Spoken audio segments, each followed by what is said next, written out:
دوبارہ اٹھایا جائے گا۔ یہ جو تصور ہے وہی ہم سب کو باندھ کر کے رکھا ہوا ہے شریعت کی ڈور سے۔ آپ اگر گناہ کرنے سے ڈرتے ہیں تو صرف اس بنیاد پر کہ ہمیں آخرت میں جواب دینا ہے۔ آپ نمازیں پڑھ رہے ہیں پابندی سے، روزے رکھ رہے ہیں، بہت ساری یہاں پر جو سیدھے راستے پر چل رہے ہیں، وہ سب آپ کو ایک عقیدے سے جوڑ کر کے کرایا جا رہا ہے کہ تمہیں مرنے کے بعد جواب دینا ہے، قیامت ہونی ہے، میدان قیامت میں آپ کو کھڑے ہو کر اپنا حساب پیش کرنا ہے۔ تو یہ جو آخرت کا عقیدہ ہے یہ ہمارے لیے ایسا ہے، یوں سمجھ کے چلیں کہ اگر آخرت کا تصور کسی بندے کے دل سے نکل گیا تو اس کا مذہب کھوکھلا ہو گیا، تو جو چاہے وہ کر سکتا ہے۔ آج دوسرے لوگوں کو جو بغیر کسی خوف کے جو لوگ اپنی اپنی عیاشیوں میں مصروف ہیں، اس کی وجہ یہی ہے کہ ان کے ہاں آخرت کا تصور نہیں ہے۔ اب یہاں پر میں کچھ باتیں آپ کو عرض کروں گا کہ اللہ عز و جل کے متعلق پوری دنیا میں کچھ لوگوں نے یہ سوچ رکھا ہے کہ ہمارے مرنے کے بعد پھر وہ کیسے اٹھائے گا ہم کو۔ جیسے ہندوستان میں موجود جو غیر مسلم ہیں، ان کا بھی عقیدہ یہی ہے کہ ہمارے مرنے کے بعد ہم اپنے چتا کو آگ لگا دیتے ہیں، راکھ کر کے پانی میں بہا دیتے ہیں تاکہ پھر اس کی استھیاں بہہ جائیں تو پھر دوسرے کو نقصان نہ پہنچائیں اور کبھی پھر اس کا کچھ حساب کتاب نہ ہو۔ پہلے بھی ایسے تصور رہتے تھے۔ تو آخرت کا تصور اللہ عز و جل نے کئی نبیوں کو کچھ معجزے دے کر کے بھی قوموں کے درمیان اس عقیدہ آخرت کا اللہ تبارک و تعالیٰ نے احیا فرمایا۔ مثال کے طور پر حضرت عزیر علیہ السلام اللہ کے ایک نبی ہیں، یہودی جن کو اللہ کا بیٹا کہتے ہیں۔ وقالت الیہود عزیر ابن اللہ، قرآن میں ہے 10ویں پارے میں اللہ تعالیٰ فرماتا ہے کہ یہود کہتے ہیں کہ عزیر اللہ کے بیٹے ہیں، جبکہ وہ ایک نبی تھے۔ ان کے ساتھ ایک عجیب و غریب معاملہ پیش آیا، اس کا تذکرہ آج ہم نے تلاوت کیا ہے 3 پارے میں۔ اللہ تعالیٰ فرماتا ہے وَكَالَّذِي مَرَّ عَلَىٰ قَرْيَةٍ وَهِيَ خَاوِيَةٌ عَلَىٰ عُرُوشِهَا، یا اس کی طرح جو ایک بستی سے گزرا، یعنی حضرت عزیر علیہ السلام کا یہ تذکرہ ہے کہ آپ اپنے خچر پر سوار ہو کر کچھ کھانے پینے کی چیزیں لے کر کسی ایک بستی سے جا رہے تھے، اور وہ بستی اجڑی ہوئی بستی تھی، جن کی چھتیں اڑ چکی تھیں، وہاں کے ساری جو کچھ بھی چیزیں تھیں وہ ویران پڑی ہوئی تھیں، درخت سوکھے ہوئے تھے، نہ وہاں کی زمین میں کچھ فصلیں دکھتی تھیں۔ تو حضرت عزیر علیہ السلام گزرتے ہوئے آپ نے صرف یہ کہا انا یحیی ہذہ اللہ بعد موتہا، یہ سب جو ویران ہو گئی بستی، کیا اس کے مرنے کے بعد اللہ کبھی اس بستی کو دوبارہ زندہ کرے گا؟ تو اللہ تعالیٰ فرماتا ہے فاماتہ اللہ 100 عام، اللہ تعالیٰ نے ان کو موت کی نیند سلا دیا۔ کس کو؟ حضرت عزیر علیہ السلام۔ اور وہ نیند ایسی تھی کہ آپ اسی جگہ پر رہ گئے، ان کا خچر بھی وہیں رہ گیا، ان کے ساتھ جو سامان تھا وہ بھی وہیں رہ گیا، 100 سال تک وہ سوتے رہے۔ اب یہاں پر لفظ اماتہ ہے، اماتہ کہتے ہیں موت دیا۔ اب موت کس کی طرف سے آتی ہے؟ اللہ کی طرف سے۔ اب یوں سمجھ لیں کہ موت آنے کے بعد اگر کوئی اٹھا سکتا ہے تو وہ صرف قادر مطلق رب ذوالجلال ہے۔ تو اللہ تبارک و تعالیٰ نے قرآن میں فرمایا 100 عام، 100 سال تک انہیں وہاں پر سلا دیا اللہ تعالیٰ۔ ثم بعثہ، پھر اللہ نے انہیں اٹھایا 100 سال کے بعد۔ اب روایتیں یہ بتاتی ہیں کہ جس وقت حضرت عزیر علیہ السلام گئے تھے ان کی عمر 30 یا 33 سال کے قریب کی تھی، یا 35 کے قریب کی تھی، ان کے بیٹے بھی تھے، بیٹیاں بھی تھیں۔ اب 100 سال گزر گئے، اس کے بعد جب اللہ تعالیٰ نے ان کو دوبارہ زندہ فرمایا تو اللہ نے ان سے پوچھا قال کم لبثت، اے عزیر تم یہاں کتنے دن ٹھہرے رہے؟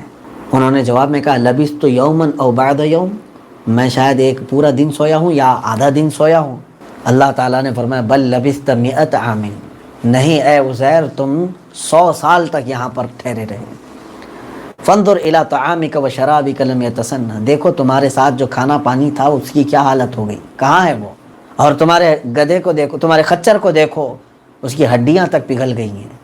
تو حضرت عزیر علیہ السلام نے وہ ساری چیزیں دیکھی جو ان کے ساتھ چلی تھی۔ اگر صبح آئے اور شام ہو رہی ہو تو ایسی حالت نہ ان کے خچر کی ہوتی نہ ان کے ساتھ کے سامان کی۔ پھر اللہ تعالیٰ نے ان کے خچر کو بھی بیدار کیا اور اس کھانے کو بھی صحیح فرمایا، ساری چیزیں جوں کی توں صحیح ہو گئی۔ تو حضرت عزیر علیہ السلام نے کہا ان اللہ علی کل شیء قدیر، بے شک اللہ رب العزت ہر ممکن شے پر قدرت رکھتا ہے، وہ ہر ممکن چیز پر قادر ہے۔ اب حضرت عزیر علیہ السلام واپس اپنی بستی میں آئے تو ظاہر سی بات ہے ان کی عمر جہاں تھی وہیں رکی ہوئی تھی، اور ان کے جو بیٹے تھے ان کی عمر 100 سال سے آگے چل رہی تھی۔ ان کے بیٹے اور ان کی بیٹی وہ 110 120 کے قریب کے پہنچے ہوئے ہوں گے جس وقت حضرت عزیر علیہ السلام تشریف لائے، تو اب کوئی بستی میں ان کو پہچاننے والا تک نہیں تھا۔ تو حضرت عزیر علیہ السلام نے کہا میں اللہ کا نبی عزیر ہوں۔ یہ اللہ تعالیٰ نے آپ کے ساتھ معاملہ کیوں فرمایا، اس کے متعلق مفسرین فرماتے ہیں اس زمانے کے جو لوگ تھے وہ موت کے بعد، مرنے کے بعد دوبارہ اٹھائے جانے کا انکار کرتے تھے کہ ایسا کیسے ہو سکتا ہے کہ کوئی مرنے کے بعد دوبارہ اٹھایا جا سکے۔ اللہ تعالیٰ نے نبی کو نشان بنایا، معجزہ دیا۔ حضرت عزیر علیہ السلام نے جب بستی سے کہا کہ میں عزیر ہوں تو لوگ مذاق بھی اڑائے کہ کون عزیر؟ عزیر کو گئے ہوئے 100 سال ہو گئے، کیا 100 سال کے بعد کوئی دوبارہ اس طرح سے لوٹتا ہے؟ ان کے گھر کی جو ایک باندی تھی کام کرنے والی، تو وہ بھی کافی بوڑھی ہو چکی تھی۔ اس وقت کی عمریں 200 سال تک بھی نارمل تھی، کسی کی عمر 300 سال تک بھی جاتی تھی۔ تو ان کے گھر کی جو ایک باندی تھی کنیز کام کرنے والی، اس نے کہا میں عزیر کو اچھی طرح سے جانتی ہوں، 2 خصوصیتیں تھی عزیر کے اندر، اگر تم عزیر ہو تو مجھے وہ دونوں علامتیں بتاؤ۔ ایک یہ کہ ان کے پیٹھ پر ایک نشان تھا، وہ خاتون کہتی ہیں کہ میں وہ نشان جانتی ہوں۔ دوسرے یہ کہ عزیر کو تورات زبانی یاد تھی جو کہ اس زمانے میں کسی کو یاد نہیں تھی۔ حضرت عزیر علیہ السلام نے اپنا دامن اٹھا کر کے پیٹھ پر دکھایا تو وہ نشان جوں کا تو موجود تھا۔ اور اس کے علاوہ حضرت عزیر علیہ السلام نے تورات کو پورا کا پورا زبانی لوگوں کے سامنے پڑھ کے سنایا۔ تب اس خاتون نے کہا یہی عزیر ہے، پھر تمہارے ساتھ کیا ہوا؟ تم جس وقت گئے تھے تب بھی یہی حالت اتنی ہی تھی تمہاری، اور اب آئے ہو تب بھی اتنی عمر ہے؟ تب حضرت عزیر علیہ السلام نے اپنے ساتھ پیش آیا ہوا واقعہ بتایا۔ میں ایک بستی سے گزر رہا تھا، اللہ تعالیٰ نے مجھے وہاں موت کی نیند سلایا، 100 سال کے بعد دوبارہ مولا تعالیٰ نے مجھے بیدار کیا، میرے خچر کو، میرے کھانے کو، صرف یہ بتانے کے لیے کہ اے لوگو وہ اللہ رب العزت ہر چیز پر قدرت رکھتا ہے، وہ تم جلا کر راکھ کر دو، اس راکھ سے بھی وہ اللہ تعالیٰ تمہیں دوبارہ اٹھائے گا۔ ایک یہ واقعہ آیا، جسٹ اس کے فوراً بعد ہی حضرت ابراہیم علیہ السلام کا وہ واقعہ بھی اللہ نے بیان فرمایا کہ حضرت ابراہیم علیہ السلام کے ساتھ بھی سیم ایسی چیز۔ یہ آیتیں جہاں ختم ہوئی حضرت عزیر علیہ السلام کی، فوراً وہ آیتیں شروع ہو رہی ہیں وَإِذْ قَالَ إِبْرَاهِيمُ رَبِّ أَرِنِي كَيْفَ تُحْيِي الْمَوْتَى۔ ان کا سوال الگ تھا۔ حضرت عزیر علیہ السلام نے یوں کہا تھا کیا اللہ تعالیٰ زندہ کر سکتا ہے، کرے گا؟ انا یحیی، یعنی ایسی مطلب ساری چیزیں برباد ہو چکی، ویران ہو چکی ہیں بستیوں کو دوبارہ اللہ اٹھائے گا؟ ان کا سوال یہ تھا۔ ابراہیم علیہ السلام کا سوال یہ ہے ارینی کیف تحیی الموتى، اے اللہ تو مجھے دکھا کہ مردوں کو زندہ کیسے کرتا ہے۔ یہ سوال الگ ہے۔ حضرت ابراہیم علیہ السلام نے جب یہ کہا، اللہ تعالیٰ نے فوراً آپ سے یہ فرمایا قال اولم تؤمن، اے ابراہیم کیا تم کو یقین نہیں ہے کہ میں مردہ کو زندہ کرتا ہوں، موت کے بعد اٹھاتا ہوں؟ انہوں نے کہا بلا ولکن لیطمئن قلبی، کیوں نہیں مولا، یقین تو ہے لیکن میں اپنے دل کو اطمینان دینا چاہتا ہوں۔ اس کو کہتے ہیں عین الیقین، یعنی یقین کے بھی درجے ہیں، بہت ساری چیزیں ہیں، یقین کے درجے ہیں۔ اب یہاں پر حضرت ابراہیم علیہ السلام دیکھ کر کے یقین حاصل کرنا چاہتے تھے، یہ عین الیقین ہے۔ ایک ہوتا ہے علم الیقین، علم الیقین کا مطلب جیسے میں نے آپ کو کہا، میں نے کوئی خبر دے دی کہ ایک پرندہ ہے، اس کا فلاں نام ہے اور بہت خوبصورت ہے، آپ نے میری بات کو مان لیا اور یقین کر لیا، اس کو کہتے ہیں علم الیقین۔ میں نے کہا آگ جو ہے گرم ہوتی اور لال ہوتی ہے، آپ نے کبھی دیکھا نہیں تھا، کبھی دیکھا نہیں تھا، میری بات کو سنا اور آپ نے کیا کیا، مان لیا، اس کو کہتے ہیں علم الیقین۔ لیکن آگ آپ کے سامنے رکھی گئی اور آپ نے اس کی گرمی کو محسوس کیا اور لال پن کو بھی دیکھا، تو اب علم الیقین پہلے سے تھا، اب عین الیقین بھی آ گیا، دیکھ کر کے یقین ہو گیا، اور اگر ہاتھ ڈال دیے تو پھر حق الیقین ہو گیا، یعنی یہ یقین کا اعلیٰ درجہ ہے۔ جنت ہے، یہ ہم سب کو کیا ہے، علم الیقین ہے۔ ہمارے آقا صلی اللہ علیہ وسلم نے ہمیں بیان فرمایا کہ جنت ہے، ہم نے مان لیا، یہ کیا ہے، علم عین الیقین ہے کسی کو؟ ہم میں سے کسی نے جنت دیکھا نہیں۔ اب حضور پاک صلی اللہ تعالیٰ علیہ وسلم کا معاملہ یہ ہے کہ اللہ کے نبی صلی اللہ تعالیٰ علیہ وسلم کو علم الیقین بھی ہے، عین الیقین بھی ہے، اور حضور جنت میں گئے بھی ہیں، وہ حق الیقین بھی ہے۔ اللہ رب العزت موجود ہے، اللہ ہے، ہم سب کو کیا ہے، اس کا علم الیقین ہے، صرف علم ہے، اللہ ہے۔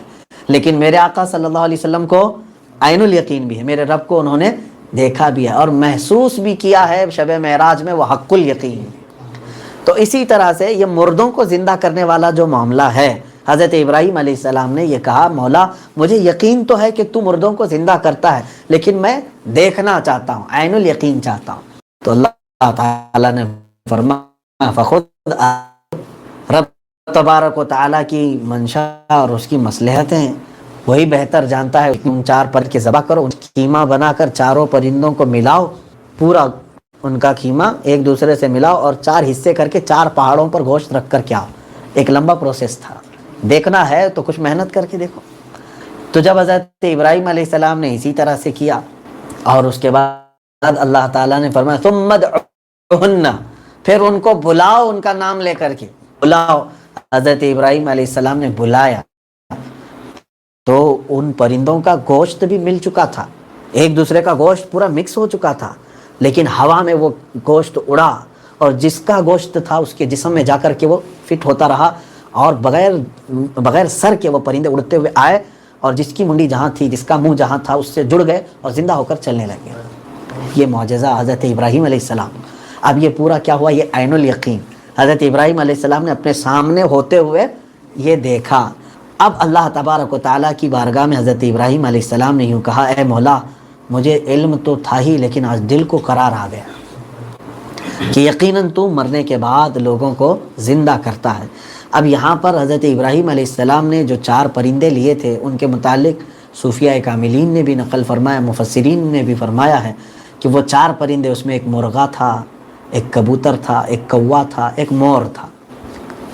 سمجھ میں آ رہی بات؟ ایک مرغا تھا، ایک کوا تھا، ایک کبوتر تھا، ایک مور تھا۔ یہ 4 پرندے حضرت ابراہیم علیہ السلام نے لیے۔ بہرحال اب وہ 4 پرندے ذبح ہوئے اور اس کے بعد ان کے ساتھ جو معاملہ ہوا، قدرت خداوندی کا وہاں پر مظاہرہ ہوا۔ اللہ تعالیٰ نے اپنی قدرت کو دکھایا کہ چاہے کسی کا گوشت کہیں پر بھی ہو، جب وہ اٹھانا چاہے تو اٹھائے گا۔ تم قبروں میں بوسیدہ ہو جاؤ، 1000 سال کے ہو جاؤ، جب وہ مولا چاہے گا تو پھر دوبارہ تمہیں اٹھائے گا۔ یہ عقیدہ ہمیں رکھنا ضروری ہے۔ ہم سب اٹھائے جائیں گے، چاہے کوئی شیر ہمیں نگل جائے، پانی میں ڈوب کر کے مر جائے، چاہے آگ میں جل کر کے ختم ہو جائے، لیکن اللہ عز و جل ہمیں دوبارہ اٹھائے گا۔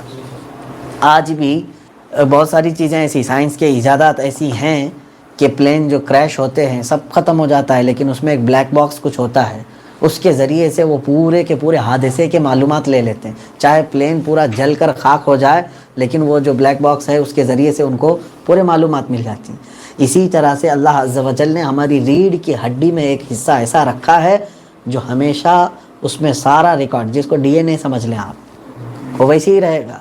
آج 100 سال کے مردے کی ہڈی بھی نکال کر کے لیبارٹری میں دیتے ہیں تو یہ چیک کر کے آج کی سائنس بتا دیتی ہے کہ یہ کتنا پرانا مردہ ہے، اس کے ساتھ کیا ہوا تھا۔ ہڈیوں پر ریسرچ کر کے لیب بتا سکتی ہے۔ میرے عزیزو، وہ خلاق کائنات ہے جس نے خود پیدا کیا، کیا وہ ہماری بوسیدہ ہڈیوں کو دوبارہ ملا کر نہیں اٹھائے گا؟ یہ یقین لے کر کے چلیں کہ ہم کو مرنے کے بعد دوبارہ اٹھنا ہی ہے۔ چاہے اب یہاں پر اسی وجہ سے کچھ لوگوں نے مرنے کے بعد الگ الگ معاملات کر لیے، یہی ڈر کر کے کہ کہیں ہم کو اٹھا کر حساب نہ پوچھا جائے۔ کچھ لوگوں نے جلا کر راکھ کر دیا اور پھر پانی میں بہا دیا، اور کچھ ایسے بھی دھرم ہیں بیچارے مرنے کے بعد ٹکڑے کر کے چیل کووں کو کھلاتے ہیں۔ وہ بھی یہ سوچتے ہیں چیل کوے کھا جائیں گے تو ان کے پیٹ میں چلا گیا تو کہاں ہے میرا مالک و پروردگار جو ایک نطفے سے ہمیں بنایا ہے، ایک پانی کا قطرہ جو ہم کچھ نہیں تھے تب اس نے بنایا، اب ہونے کے بعد پھر فنا ہونے کے بعد دوبارہ وہ کیوں نہیں اٹھائے گا؟ میں جو بات عرض کر رہا تھا، اللہ رب العزت کے قدرت کے مشاہدے اگر دیکھنا ہو تو یہاں پر ایک تصوف کی بات میں عرض کرتا ہوں۔ بات تو چل رہی ہے عقیدہ آخرت پر، آخرت کا عقیدہ، لیکن اس میں بیچ میں یہاں ٹھہر کر کے عرض کر رہا ہوں۔ سبع سنابل شریف میں میر عبد الواحد بلگرامی رضی اللہ تعالیٰ عنہ نے یہ بات بیان فرمائی ہے کہ اللہ تبارک و تعالیٰ کی قدرت کے مشاہدے آج تم کیوں نہیں کر پا رہے؟ آج بھی بہت ساری ایسی عجائبات ہیں جن کو تم دیکھو گے تو اللہ کی معرفت حاصل ہو جائے گی، لیکن آنکھیں اندھی پڑی ہوئی ہیں، کچھ نظر نہیں آ رہا ہے۔ میاں درخت، یہ پودے کا ایک کونپل جو زمین سے اگتا ہے وہ بھی نشانی ہے مولا کی، وہ کیسے زمین کا سینہ چیر کر باہر آ رہا ہے؟ تم نے کبھی اس کو دیکھا؟ اور پودے کے اندر سے پھول کیسے کھلتے ہیں اور پھل کیسے بنتے ہیں، پھلوں کے اندر رنگ کون بھرتا ہے، مٹھاس کہاں سے آتی ہے، کھٹائی کہاں سے آتی ہے، کڑواپن کون ڈالتا ہے، یہ سب قدرت کے ایسے مشاہدے ہیں، ہم ان کو دیکھ نہیں پا رہے۔ اس کی وجہ کیا ہے جانتے ہیں آپ؟ اس کی وجہ یہ ہے کہ بندہ جب اچھی خاصی آنکھوں پر ایسا چشمہ ڈال لے جس کے مطلب کچھ لوگ ایسے ہوتے ہیں جن کا پاور تو اچھا ہی تھا لیکن سوڈے کی بوتل والا چشمہ پہنے، کیا نظر آیا ان کو؟ کچھ نظر آئے گا؟ دھندلاپن آ جائے۔ آپ نے اسٹیل کا چشمہ پہن لیا، کچھ دکھے گا باہر کا؟ تو کچھ ایسی چیزیں ہماری آنکھوں پر پردہ پڑی ہوئی ہیں جو ہمیں نظر نہیں آ رہی ہیں۔ اب وہ کیا چیزیں سنیے۔ قدرت کے مشاہدات کو دیکھنا ہو تو حضرت ابراہیم علیہ السلام کو اللہ تبارک و تعالیٰ نے جو 4 پرندے لینے کا حکم فرمایا، یہ 4 پرندوں کی کیا خصوصیت تھی جو آپ لے کر کے ذبح کیے؟ میں نے بتایا نا، مرغا ہے، کوا ہے، کبوتر ہے، مور ہے۔ صوفیہ اکرام فرماتے ہیں یہ اصل پرندوں کو ذبح نہیں کیا گیا تھا، یعنی پرندے تو ذبح ہوئے لیکن معنی کے اعتبار سے حقیقت میں ان کی خصوصیات جو ہیں ان پرندوں کو ان کو ذبح کیا گیا تھا۔ مثال کے طور پر مرغے کی خصوصیت ہے کہ اس کے اندر شہوت زیادہ ہوتی ہے، مرغے کے اندر شہوت زیادہ ہوتی ہے، یعنی مرغا پرندوں میں بہت زیادہ شہوتی ہے، یعنی مرغیوں کے پیچھے بھاگنا، یہ اس کی ایک خصوصی اس کی فطرت ہے۔ کوے کی ایک بری عادت ہے، وہ لالچی بہت زیادہ ہے۔ کوا کیا کرتا ہے؟ لالچ کا بہت بڑا شکار ہے۔ توجہ چاہتا ہوں میں، ایک مرغا جس میں شہوت زیادہ ہے، دوسرا کوا جس میں لالچ زیادہ ہے۔ کبوتر ہے تو اچھا لیکن دوستی بہت جلدی کرتا ہے، ہر ایرے غیرے سب کے ساتھ دوستی کرتا ہے، تو دوستی کرنے کی عادت اس کے پاس بہت زیادہ ہے۔ چوتھا ہے مور، مور بھی اچھا ہے لیکن اس کو اپنے حسن دکھانے کی عادت بہت ہوتی ہے۔ جب بھی تھوڑے لوگ جمع ہوں گے ڈانس کرتا ہے، رقص کرتا ہے اور اپنے پورے پر کھولتا ہے، اپنی خوبصورتی دکھاتا ہے۔ یہ بار بار جنگل میں بھی یہی کرتا ہے مور، مور ہو کہ مورنی ہو، اور یقیناً اللہ نے اسے خوبصورتی عطا کی ہے۔ اس کے پروں میں اتنے رنگ جمع ہیں کہ آپ اپنے ہاتھوں سے اتنے رنگ نہیں جمع کر سکیں گے، اور اتنی خوبصورتی کے ساتھ اللہ تعالیٰ نے اس کو جسم عطا کیا، وہ دکھاتا ہے۔ تو اب صوفیہ اکرام فرماتے ہیں مرغے کی شہوت، کوے کی لالچ، کبوتر کی دوستی اور مور کی یہ نمائش، ایڈورٹائزنگ، پرچار کرنا، یہ 4 چیزوں کو اگر کوئی بندہ ذبح کر دے، شہوت اپنے اندر سے ذبح کرے، لالچ کو ذبح کرے اور بے مقصد کی دوستیوں کو ذبح کر دے، ختم کر دے، اور اپنے اندر کی نمائش کی اور ریاکاری کی عادت کو ذبح کر دے، تو سمجھ لو کہ وہ اللہ کی قدرت کے مشاہدے بالکل دیکھ سکتا ہے۔ اسے بہت ساری چیزیں اللہ تبارک و تعالیٰ کی قدرت کے مشاہدے نظر آئیں گے۔ یہ 4 چیزیں ہمارے آنکھوں پر پٹی کے طور پر پڑی ہوئی ہیں۔ شہوت بھی لوگوں پر غالب آئی ہے آج، لالچ بھی بہت سارے لوگوں پر غلبہ کیجیے، اور لوگوں میں آج دوستی کرنے کا جو ایک رواج ہے، دوست تو ایسے مصیبت ہے، یہ آج کے زمانے کی نہیں بلکہ ہر زمانے کی۔ قرآن یوں کہتا ہے یا ویلتا لیتنی فلانا، لیتنی یا ویلتا لیتنی لم اتخذ فلانا خلیلا۔ اللہ تعالیٰ فرماتے قیامت کے دن کچھ لوگ یہ کہیں گے اے کاش میں فلاں کی دوستی نہیں کرتا تو آج اچھا ہوتا۔ کچھ لوگ صرف دوستی کی وجہ سے جہنم میں جا رہے ہوں گے۔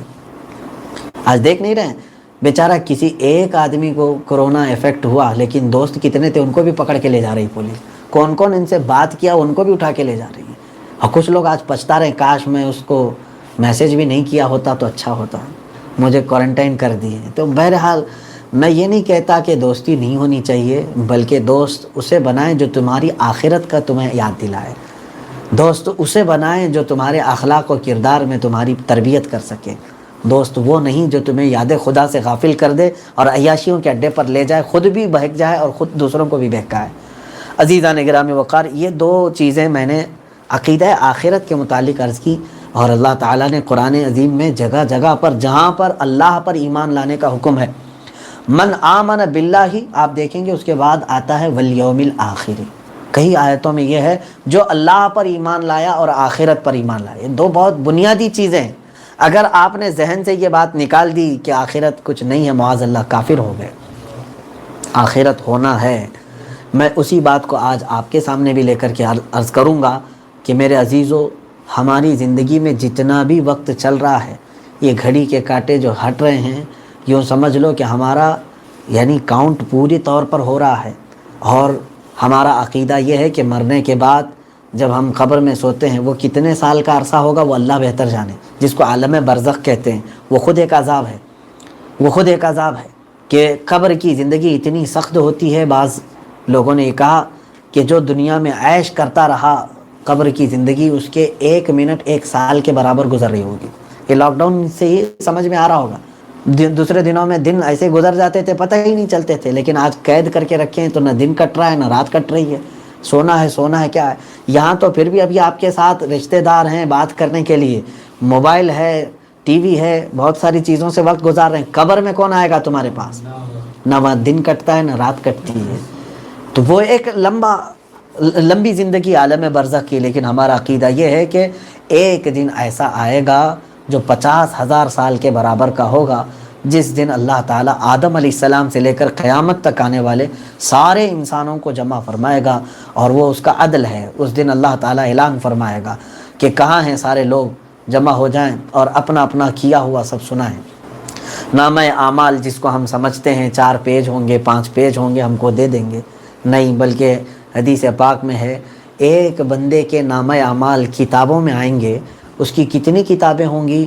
فرمائے گا جہاں تک اس کی نظر جاتی وہاں تک صرف اس کی کتابیں ہوں گی.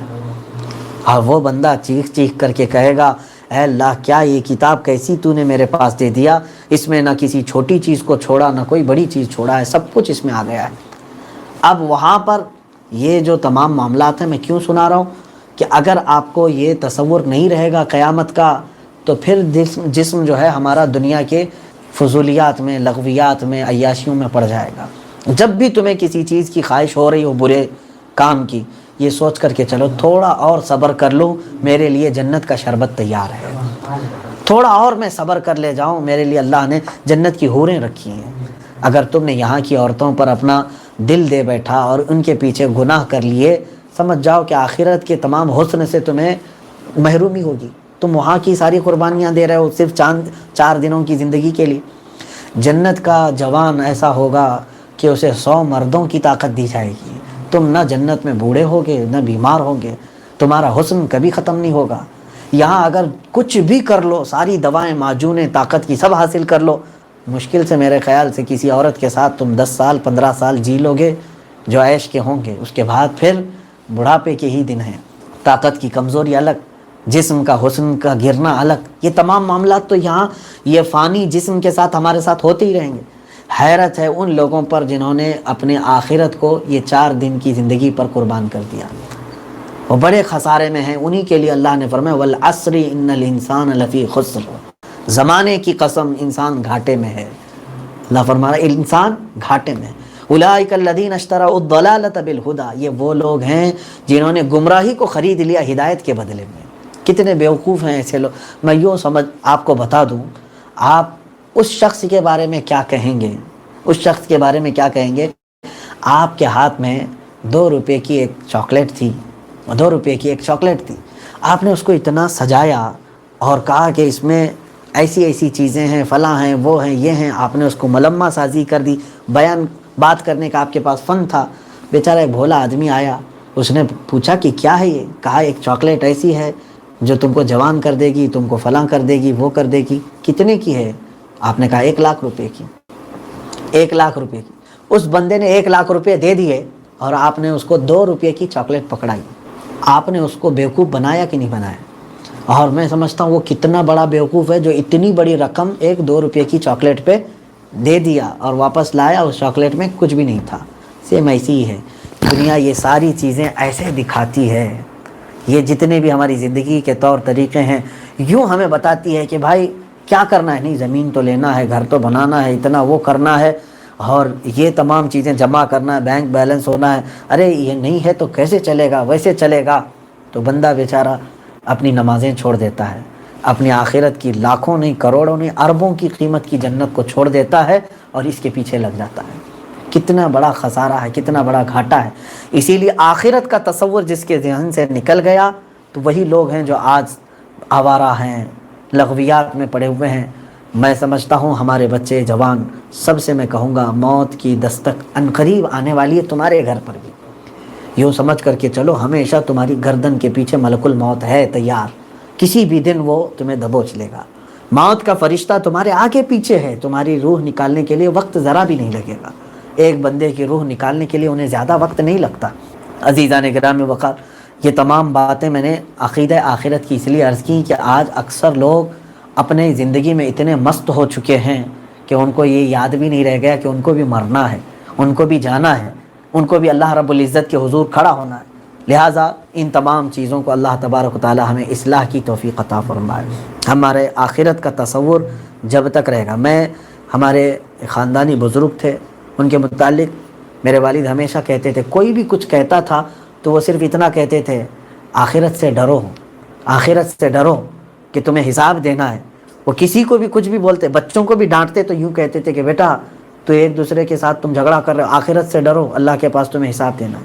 حتیٰ کہ حدیث پاک میں اگر آپ نے بیل کو، جانور کو بھی مارا ہے، قیامت کے دن وہ جانور بھی اٹھایا جائے گا اور وہ کہے گا کہ میرے چہرے پر فلاں پر اس نے مارا تھا، اس کو مجھے بدلہ دیا جائے۔ حالانکہ جانوروں کو معدوم کر دیا جائے گا بعد میں، لیکن ان کو ان کا حق دلایا جائے گا۔ یہ تمام چیزیں تھیں آخرت کے تصور کی۔ بہت ساری باتیں رہ گئی ہیں عرض کرنے کی تفسیر میں۔ آل عمران میں اللہ تبارک و تعالیٰ نے جو باتیں عرض فرمائی ہیں، ارشاد فرمائی ہیں میرے مولا تعالیٰ نے، عقیدے کے متعلق بہت ساری ہیں، خاص طور پر ایک آیت میں تلاوت کر رہا ہوں، قل ان کنتم تحبون اللہ فاتبعونی یحببکم اللہ۔ کون ہے دنیا میں جو یہ نہیں چاہتا کہ اللہ تبارک و تعالیٰ سے محبت کرے؟ آپ لوگ بھی چاہتے ہیں، ہم بھی چاہتے ہیں۔ آپ چاہتے ہیں نا کہ میں اللہ سے محبت کروں۔ کچھ لوگوں نے مجھے یہ میسیج کیا تھا کہ کچھ ایسا طریقہ بتائیے جس میں ہم صرف اللہ سے محبت کریں، ساری محبتیں نکل جائیں۔ میں ان کو ڈبل چیز بتاتا ہوں۔ آپ نے سوال کیا، کیا کیا؟ ہم اللہ سے ہی محبت کرنے لگ جائیں، ایسا کوئی وظیفہ وغیرہ بتا دو۔ بلکہ میں آپ کے سوال کا الٹ کر کے بتا دوں، آپ چاہ رہے ہیں نا آپ اللہ سے محبت کا راستہ دیں، اگر میں یہ بتا دوں تم نہیں، اللہ ہی تم سے محبت کرنے لگ جائے، اللہ ہی تم سے محبت کرنے لگ جائے۔ ہاں ہے، یہ آیت میں آج ہم نے پڑھا ہے۔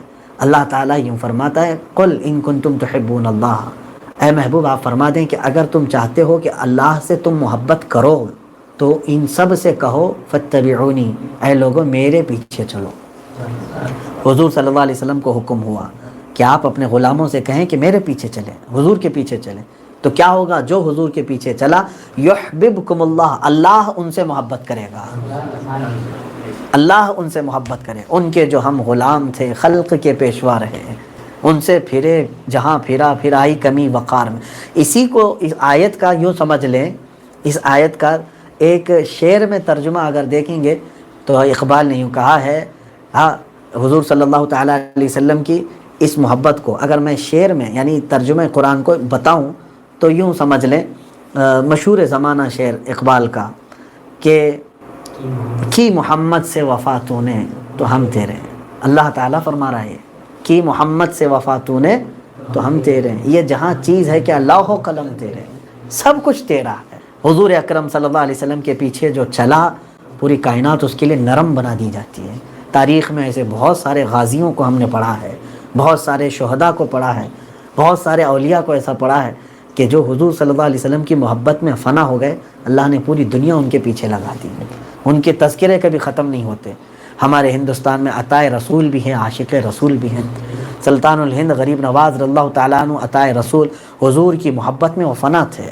عاشق رسول امام احمد رضا خان فاضل بریلوی رضی اللہ تعالیٰ پوری زندگی وقف کر دی تھی میرے آقا کے پیچھے چلنے کے لیے۔ حضور صلی اللہ تعالیٰ علیہ وسلم کے لیے ہی آپ نے پوری زندگی وقف کر دی۔ اپنے دل کا ہے انہی سے آرام، اعلیٰ حضرت نے خود یہ کہا، لو لگی ہے کہ ہم اس در کے غلام۔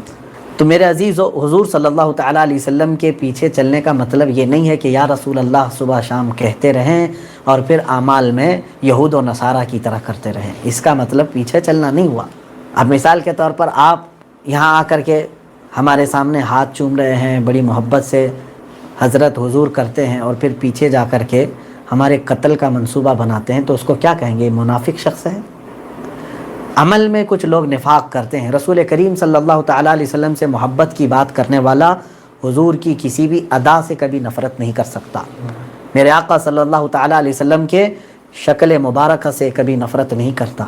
اسے دل و جان سے میرے آقا کی ہر چیز پسند ہونی چاہیے، تبھی سمجھ لیں۔ اسی لیے حضرت ابو بکر شبلی رحمۃ اللہ تعالیٰ علیہ بڑے پائے کے بزرگ ہیں، سلسلہ قادریہ میں ان کا ذکر بھی ہے، آپ نے پڑھا ہوگا، بہر شبلی شیر حق دنیا کے کتوں سے بچا، ایک کا رکھ عبد واحد بے ریا کے واسطے۔ حضرت ابو بکر شبلی یہ فرماتے، اگر زندگی میں میرے لیے سب سے ڈیفیکلٹ سوال ایک ہے، کسی نے اگر مجھ سے یہ پوچھا کہ تو حضور صلی اللہ علیہ وسلم سے محبت کرتا ہے یا نہیں، یہ کوئی ڈیفیکلٹ سوال ہے، مشکل سوال ہے۔ اگر میں آپ سے پوچھوں تو آپ فوراً، ابھی میرا جب سوال ختم نہیں ہوگا فوراً پکاریں گے یا رسول اللہ ہم تو آپ سے محبت، لیکن حضرت ابو بکر شبلی فرماتے ہیں میرے لیے زندگی کا یہ سب سے سخت سوال ہے۔ پوچھا کیوں؟ کہا کہ اگر میں نہ کہہ دوں کافر ہو جاؤں گا، حضور صلی اللہ علیہ وسلم سے محبت نہیں ہے اگر کہہ دیا تو کیا ہو گیا؟ کافر ہو گیا، اور اگر ہاں کہہ دوں تو پھر میرا دل کہے گا کہ کہاں ہے تیرے اعمال اور کہاں ہے رسول پاک، کیا جھوٹا پڑ جاؤں گا۔ دونوں بھی چیزیں ہمارے لیے سخت ہے۔ جب وہ اس پائے کے ولی یہ کہتے ہیں تو آج ہم لوگوں کو احتساب کی ضرورت ہے۔ اسی پارے میں اللہ تعالیٰ نے ایک وعدہ نبیوں سے لیا تھا، اس کا ذکر بھی آیا ہے۔ سارے نبیوں کی روحوں کو اللہ نے ایک دن جمع کیا۔ 3 طرح کے وعدے اللہ تعالیٰ نے لیے ہیں، ایک نبیوں سے، ایک علماء سے، اور ایک تمام انسانوں سے۔ یہ تینوں کے تذکرے قرآن میں ہیں، میثاق کہتے ہیں اس کو، وعدہ لینا۔ مثال کے طور پر سب کو جمع کیا اور ہم آپ سے وعدہ لیتے ہیں کہ ایسا کرو گے یا نہیں کرو گے۔ اللہ نے پورے نبیوں کی روحوں کو جمع کیا اور ایک عہد لیا ان سب سے۔ وہ آیت ہے وَإِذْ أَخَذَ اللَّهُ مِيثَاقَ النَّبِيِّينَ لَمَا آتَيْتُكُم مِّن كِتَابٍ وَحِكْمَةٍ۔ اللہ نے فرمایا یاد کرو تمام نبیوں سے ہم نے ایک عہد لیا، وعدہ لیا کہ ہم تمہیں کتاب بھی دیں گے، حکمت علم بھی دیں گے، لیکن اے نبیو جب تم دنیا میں جاؤ گے تمہارے زمانے میں اگر میرا محبوب رسول آ گیا، کون؟ محمد صلی اللہ تعالیٰ علیہ وسلم، لَتُؤْمِنُنَّ بِهِ وَلَتَنْصُرُنَّهُ، اللہ فرماتے ہیں تم ضرور اس پر ایمان لاؤ گے، اس پر ایمان لاؤ گے، صرف ایمان نہیں، وَلَتَنْصُرُنَّهُ، اور سب کے سب اس کی مل کے مدد کرو گے۔ اتنا ہی نہیں، اللہ نے یہ فرمایا اور اس کے بعد پوچھا سارے نبیوں سے اَأَقْرَرْتُمْ، کیا تمہیں اس بات کا اقرار ہے؟ قالوا اقررنا، سارے نبیوں نے کہا ہاں مولا ہم اقرار کرتے ہیں۔ حضور صلی اللہ علیہ وسلم کے دنیا میں آنے سے پہلے کی بات ہے، یہ حضور صلی اللہ علیہ وسلم کے دنیا میں آنے سے پہلے کی بات ہے کہ سارے نبیوں کی روحوں کو اللہ نے عہد لیا۔ پھر اللہ تعالیٰ یہ فرماتا ہے وَأَنَا اور میں تمہارے ساتھ گواہ ہوں اس بات کا۔ اور پھر حضور صلی اللہ تعالیٰ علیہ وسلم نے خود اپنی ایک حدیث میں بیان فرمایا، یہ اور بات ہے کہ کسی بھی نبی کے زمانے میں حضور نہیں آئے، اگر آ جاتے تو اس نبی کی شریعت اور ان کے سارے معاملات ختم ہو جاتے۔ کس کی شریعت چلتی؟ صرف میرے آقا صلی اللہ علیہ وسلم۔ ایک بار حضرت عمر فاروق رضی اللہ تعالیٰ عنہ تورات پڑھ رہے تھے، حضرت ابو بکر صدیق بھی تھے، حضور صلی اللہ علیہ وسلم کا چہرہ سرخ تھا غصے سے، حضرت ابو بکر محسوس کر لیتے تھے رضی اللہ تعالیٰ عنہ۔ سیدنا ابو بکر صدیق رضی اللہ تعالیٰ عنہ حضرت عمر کو چیخ کر کے کہا عمر کیا کر رہے ہو، تم دیکھ نہیں رہے ہو رسول پاک صلی اللہ علیہ وسلم کا جلال ہے؟ حضرت عمر نے کتاب بند کیا اور کہا میں آسمانی کتاب ہی تو پڑھ رہا ہوں، اللہ ہی کی کتاب پڑھ رہا تھا، تورات پڑھ رہا تھا۔ رسول کریم صلی اللہ علیہ وسلم نے اس وقت فرمایا اے عمر یہ کتاب جس پر اتری ہے، کس پر اتری ہے؟ موسیٰ علیہ السلام۔ اگر یہ تو آج آپ پڑھ رہے ہیں نا کتاب، جس پر یہ کتاب اتری ہے موسیٰ علیہ السلام، وہ بھی اگر آج ہوتے تو قرآن پڑھنے کے علاوہ ان کے پاس کوئی راستہ نہ ہوتا، ہاں کہ وہ قرآن ہی پڑھتے، کیونکہ ساری شریعتیں منسوخ ہو جاتی، صرف ہمارے نبی صلی اللہ علیہ وسلم کی ہی شریعت چلتی۔ تو میرے عزیزوں یہاں کہنے کا مطلب یہ ہے رسول پاک صلی اللہ تعالیٰ علیہ وسلم کی ولادت سے پہلے ہی اللہ نے نبیوں کے پاس ایک عہد لیا۔ تھوڑے سے ذہن کو حاضر رکھیں، ایک مسئلہ سمجھا کر میں اپنی گفتگو کو ختم کرتا ہوں۔ 1,24,000 نبیوں کی روحیں موجود ہیں، جبکہ ابھی دنیا میں کوئی پیدا نہیں ہوا تھا، یہ جب کی بات ہے۔ تو اتنا بڑا مجمع، ظاہر سی بات ہے اتنی روحیں ہوں گی، تذکرہ کس کا چل رہا ہے؟ رسول پاک صلی اللہ علیہ وسلم۔ کون کر رہا ہے؟ اللہ فرمان۔ اور حضور صلی اللہ علیہ وسلم کے متعلق یہ کہا جا رہا ہے کہ اگر وہ رسول آ گئے تو تم سب مل کر کے کیا کرو گے؟ مدد بھی کرو گے اور ایمان بھی لاؤ گے۔ میرے عزیزو اسی طرح سے ہم مجمع جمع کر کے میرے آقا کی میلاد ہی تو پڑھتے ہیں۔ ہم سارے لوگوں سے کیا کہتے ہیں؟ حضور کے اوصاف ہی تو بیان کرتے ہیں۔ نبی کونین صلی اللہ علیہ وسلم جب تشریف لائے تو منظر ایسا تھا، سارے زمین و آسمان میرے آقا کے ادب میں تھے، حور و غلمان و ملک سارے میرے آقا صلی اللہ علیہ وسلم کے استقبال میں تھے۔ یہی تو میلاد میں ہم بیان کرتے ہیں۔